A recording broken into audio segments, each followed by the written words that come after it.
জনগণের দল হিসাবে, জনগণের প্রতিনিধিত্বকারী দল হিসাবে আমরা এই দেশে একটি গ্রহণযোগ্য সুষ্ঠু নির্বাচন যাতে হয়, জনগণের অধিকার যাতে প্রতিষ্ঠিত হয়, সেই জন্য আমরা তাড়াতাড়ি নির্বাচন চাচ্ছি।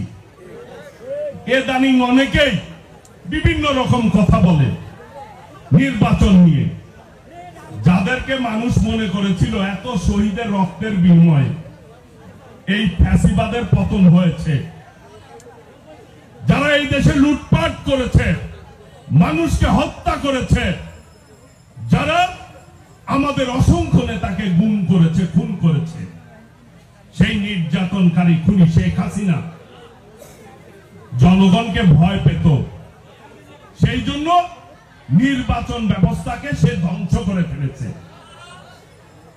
আজকে সেই ফ্যাসিবাদ পালিয়ে যাওয়ার পর এখন যারা রাষ্ট্রীয় ক্ষমতায় দায়িত্বে রয়েছে, ইদানিং শুনি ওই উপদেষ্টাদের পিয়নরাও যেরকম সাবেক ফ্যাসিবাদের খুনি শেখ হাসিনার পিয়নরা 400 কোটি টাকার মালিক হয়েছিল। খুনি শেখ হাসিনা নিজেই বলতো যে আমার পিয়নও নাকি 400 কোটি টাকার মালিক হয়েছে। ইদানিং দুইজন উপদেষ্টা 7-8 মাস না যেতেই ওই পিয়ন এবং তার এপিএসরা নাকি শত শত কোটি টাকা দুর্নীতি করেছে। সোশ্যাল মিডিয়ায় আপনারা দেখেছেন। এই টাকাটা কোথায় পেলেন? কাজেই যারা দুর্নীতি করছেন এবং দুর্নীতির এই টাকা কার টাকা, এই যে দুর্নীতি করে কামাচ্ছেন, এই টাকা কার? এই দেশের জনগণের কষ্টে অর্জিত টাকা। কৃষকরা জমিতে ফসল ফলায়, সেইটা বিক্রি করা হয়, কৃষকরা আবার সার কিনে, সেই সার সেই শিল্প প্রতিষ্ঠান চলে, শ্রমিকরা চলে। প্রিয় ভাইরা, এই মানুষের কষ্ট অর্জিত টাকা লুটপাট করার জন্য কি শহীদরা রক্ত দিয়েছে? বাইরে দিয়েছে? দেয় নাই। কাজেই আপনাদের কিন্তু এখনো সময় আছে। যত তাড়াতাড়ি জনগণের ভাষা বুঝবেন, জনগণ কি চায়, ততই আপনাদের মঙ্গল। জনগণের দল হিসাবে আমরা সকল সময় জনগণের সাথে ছিলাম, আগামী দিনেও থাকব।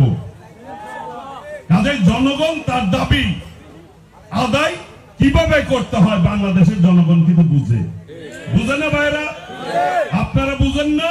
ভালো করে বুঝেন।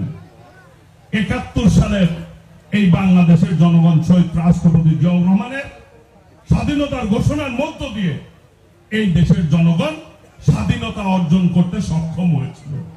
৬৯-এর গণ আন্দোলন করেছে, সফল হয়েছে এই দেশের জনগণ। ভাষা আন্দোলনে সফল হয়েছে। সিপাহী জনতার বিপ্লবের মধ্য দিয়ে ২২ সালের পতন ঘটিয়েছে এই দেশের জনগণ। ৯০ সালে আন্দোলন করে দেশনেত্রী বেগম খালেদা জিয়ার নেতৃত্বে এই দেশের জনগণ স্বৈরাচারের বিদায় করেছে। আজকে ২৪ সালে দেশ নায়ক তারেক রহমানের নেতৃত্বে ঐক্যবদ্ধভাবে ছাত্র জনতার আন্দোলনের মধ্য দিয়ে ফ্যাসিবাদের পতন হয়েছে, পালিয়ে যেতে বাধ্য হয়েছে, জনগণের বিজয় হয়েছে। সেই জনগণের বিজয়ের মাধ্যমে যারা রাষ্ট্র পরিচালনার দায়িত্ব পেয়েছেন, আপনারা যেমনি ইচ্ছা তেমনি করবেন, জনগণ কিন্তু বেশি দিন মানবে না। মানবে? কাজেই যত তাড়াতাড়ি জনগণের মালিকানা জনগণকে ফেরত দিতে হবে। এই দেশের মালিককে এই দেশের জনগণ, নাকি ভাইরা? সবাই মিলে এই দেশের মালিক। জনগণ ভোট দিয়ে রাষ্ট্র পরিচালনার দায়িত্ব দেওয়া হয়। সেই দায়িত্ব পেয়ে অনেকেই মনে করে দেশের মালিক হয়ে গেছেন, যা ইচ্ছা তাই করবেন। এটি কিন্তু এই দেশে অন্যায়। কোনদিনও এই দেশে অন্যায় করে কেউ টিকে থাকতে পারে নাই। পারছে? পারে নাই। কাজেই আমরা বলতে চাই, যত তাড়াতাড়ি সম্ভব নির্বাচন দিতে হবে। ইতিমধ্যেই বিএনপির ভারপ্রাপ্ত চেয়ারম্যান দেশনায়ক তারেক রহমান এই দেশের ফ্যাসিবাদ বিরোধী আন্দোলন সংগ্রামের যারা ছিল তাদেরকে নিয়ে 31 দফা আমরা দাবি দিয়েছি। আগামী দিনে 31 দফার মাধ্যমে রাষ্ট্র পরিচালিত হবে। 31 দফার মাধ্যমে, সেই 31 দফায় মা বোনদের কথা আমরা বলা হয়েছে, ছাত্রদের কথা বলা হয়েছে, শ্রমিকের কথা বলা হয়েছে, কৃষকের অধিকারের কথা বলা হয়েছে। এই যে মা বোনদের জন্য ফ্যামিলি কার্ড দেওয়া হবে। আগামী দিনে যদি দেশ পরিচালনার দায়িত্ব বিএনপি পায় তাহলে ফ্যামিলি কার্ড দেওয়া হবে।